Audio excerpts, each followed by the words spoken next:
Bismillahirrahmanirrahim. In the name of God, the most merciful, the most beneficent. Good afternoon, bonjour, assalamu alaikum, bakhair raghdai. Mr. Prime Minister, Madam Trudeau, Sophie, Mr. Speaker, members of the House, members of the Senate, distinguished guests, my parents, Ziauddin and Torpikai,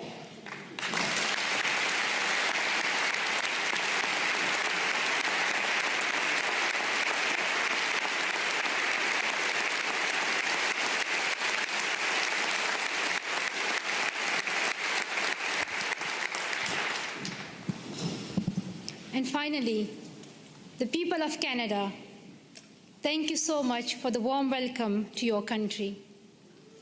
This is my first trip to Canada, but not my first attempt. On the 22nd of October 2014, my father and I landed at the Toronto airport, excited for our first visit to your wonderful country.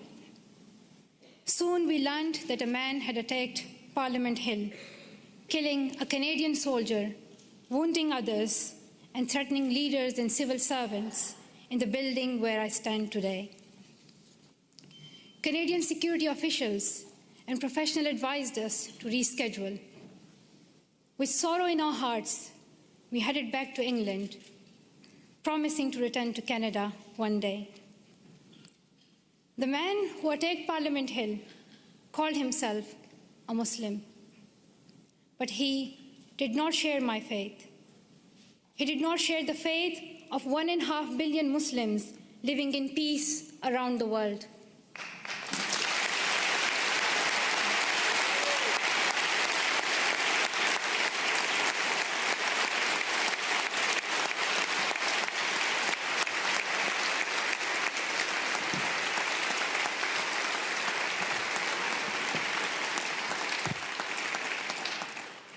Sorry, the podium became too high, so I'm short-sighted, I couldn't read some of the words.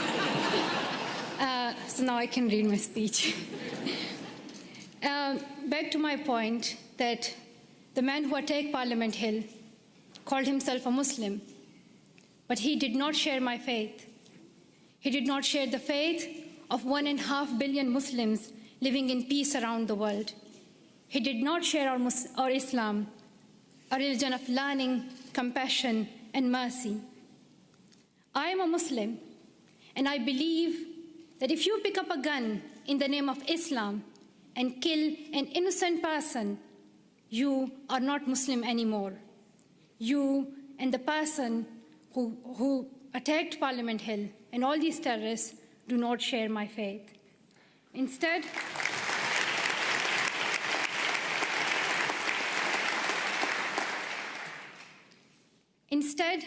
he shared the hatred of the man who attacked Quebec City Mosque in January, killing 6 people while they were at prayer. The same hatred as the man who killed civilians and police officers in London 3 weeks ago. The same hatred as the men who killed 132 school children in Pakistan Army Public School in Peshawar. The same hatred as the man who shot me and my 2 school friends.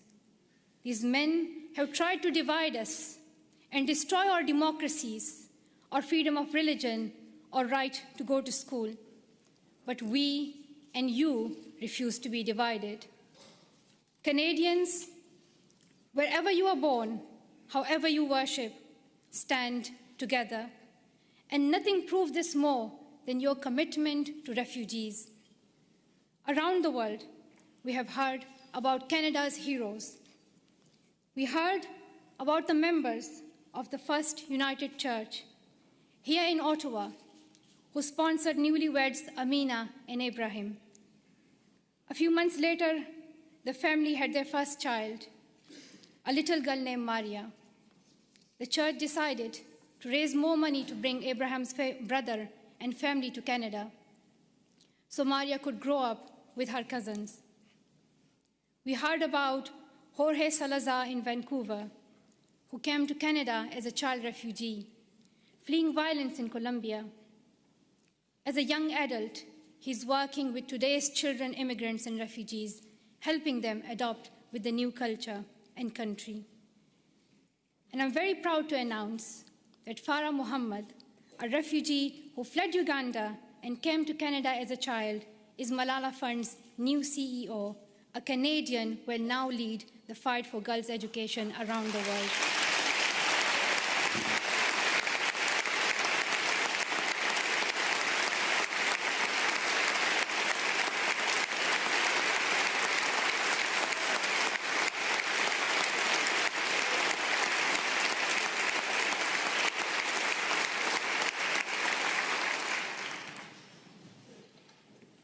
Many people from my own country of Pakistan have found a promised land in Canada, from Maria Topikai Wazir, a famous squash player, to my relatives here today. Like the refugees in Canada and all around the world, I have seen fear and experienced times when I did not know if I was safe or not. I remember how my mom used to put a ladder at the back of our house so that if anything happened, we could escape. I still remember that I would read a Quranic verse, Ayatul Kursi, every night to protect our family and as many people as I could. I felt fear when I went to school, thinking that someone would stop me and harm me. I would hide my books under my scarf. The sound of bombs would wake me up at night. Every morning I would hear the news that more innocent people have been killed. I saw men with big guns in the streets. There's more peace now in my home of Swat Valley, Pakistan. But families like mine, from Palestine to Venezuela, Somalia to Myanmar, Iraq to Congo, are forced to flee their homes because of violence. So your motto and your stand, "Welcome to Canada," is more than a headline or a hashtag. It is the spirit of humanity that every single one of us would yearn for if our family was in crisis. I pray that you continue to open your homes and your hearts to the world's most defenseless children and families, and I hope your neighbors will follow your example.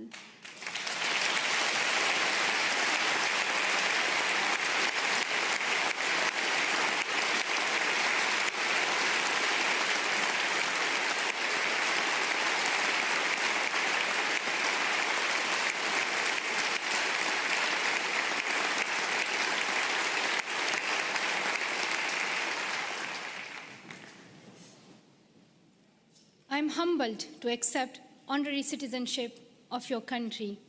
While I will always be a proud Pashtun and a proud citizen of Pakistan, I'm grateful to be an honorary member of your nation of heroes, though I still require a visa. But that's another discussion.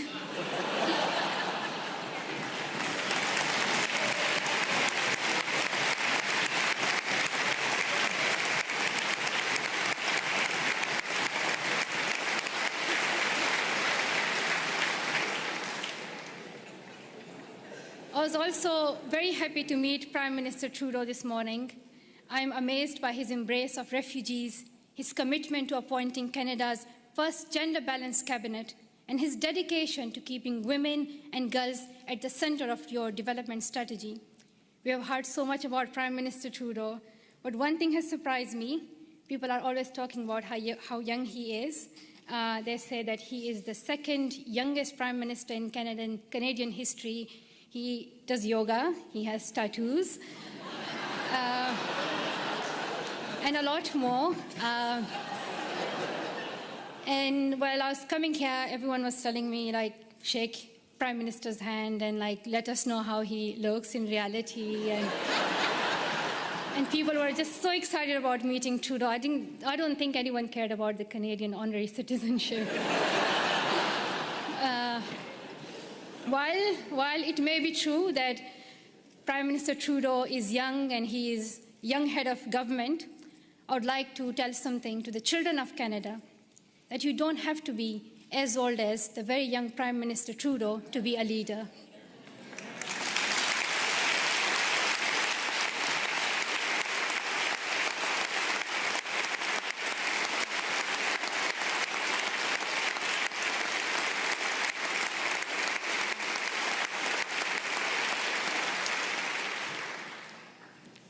I'm like on still page 7, so there are like a lot left. So if you do the standing ovation again and again, you'll get tired.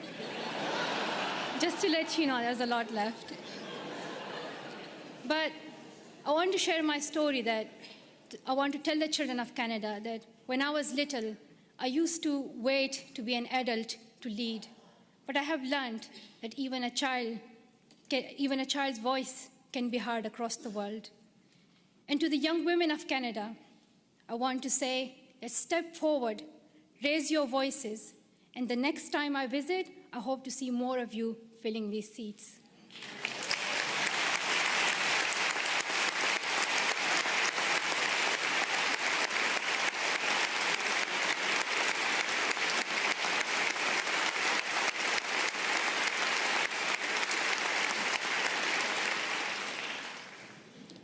And to the men of Canada, be proud feminists and help women get equal opportunities as men.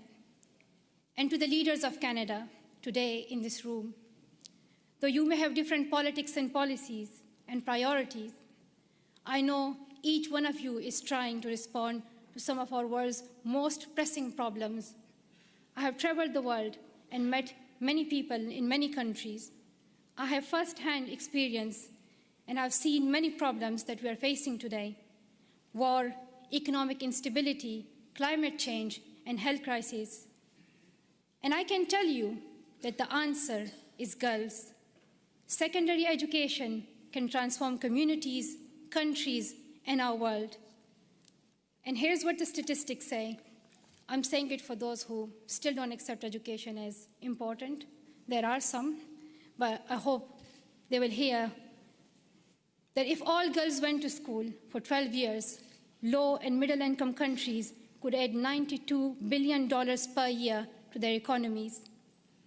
Educated girls are less likely to marry young and contract HIV, and more likely to have healthy and educated children. The Brookings Institution called secondary education for girls as the most cost-effective and best investment against climate change. When a country gives all its children secondary education, they cut their risk of war in half. Education is vital for the security of the world because extremism grows alongside inequality. In places where people feel they have no opportunity, no voice, no hope. When women are educated, there are more jobs for everyone. When mothers can keep their children alive and send them to school, there is hope. But around the world, 130 million girls are out of school today.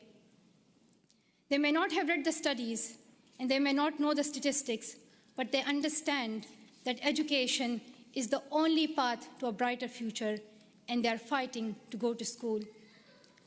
Last summer, on a trip to Kenya, I was introduced to the bravest girl I have ever met. At age 13, Rahma's family fled Somalia and came to Dadaab, the world's largest refugee camp. She had never been inside a classroom, but she worked hard to catch up, and in a few years, graduated primary school. At 18, Rahma was in secondary school when her parents decided to move back to Somalia. They promised she could continue her education. But when her family returned to Somalia, there were no schools for her to attend. Her father said her education was finished and that she would soon marry a man in his 50s, a man she did not know. Rahma remembered a friend from the refugee camp who had won a scholarship in a university in Canada. She borrowed a neighbor's internet and contacted him through Facebook. Over the internet, the university student in Canada sent her $70. At night, Rahma snuck out of her house, bought a bus ticket, and set out on an 8-day-long trip back to the refugee camp, the only place she knew she could go to school. Through the Sustainable Development Goals, our nations promised every girl she would go to school for 12 years. We promised that donor countries and developing countries would work together to make this dream a reality for the poorest girls in the world. I know that politicians cannot keep every promise they make, but this is the one you must honor. World leaders can no longer expect girls like Rahma to fight this battle alone. We can gain peace, grow economies, improve our public health and the air we breathe, or we can lose another generation of girls. I stand with girls as someone who knows what it is like to flee your home and wonder if you will ever be able to go back to school.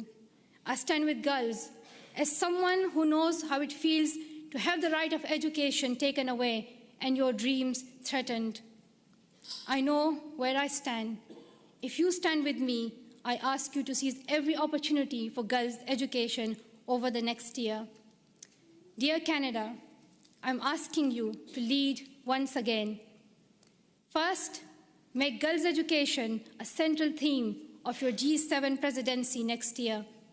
Second, use your influence to fill the global education funding gap. You raised billions of dollars and saved lives when you hosted the Global Fund's replenishment in Montreal last year. Show the same leadership for education. Host the upcoming replenishment of Global Partnership for Education. Bring world leaders together and raise new funding for girls to go to school. If Canada leads, I know the world will follow. Finally, prioritize 12 years of education and schooling for refugees.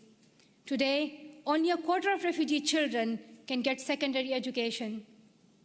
We should not ask children who flee their homes to also give up their dreams.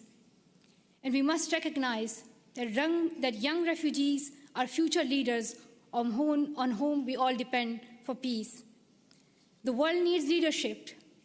The world needs leadership based on serving humanity, not based on how many weapons you have. Canada can take that lead. Our world has many problems, but we don't need to look far for the solution. We already have one. She is living in a refugee camp in Jordan. She is walking 5 kilometers to school in Guatemala. She is sewing footballs to pay enrollment fees in India. She is every one of the girls out of school around the world today. We know what to do, but we must look inside ourselves for the will to keep our promises. Dear sisters and brothers, we have a responsibility to improve the world.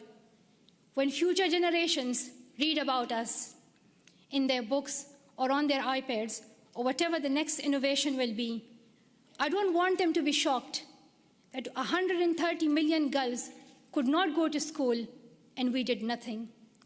I don't want them to be shocked that we did not stand up for child refugees as millions of families fled their homes.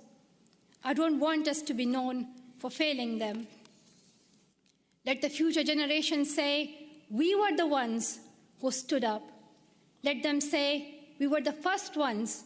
We were the first to live in a world where all girls could learn and lead without fear. Let us be the ones who bring that change we want to see. Thank you so much for listening.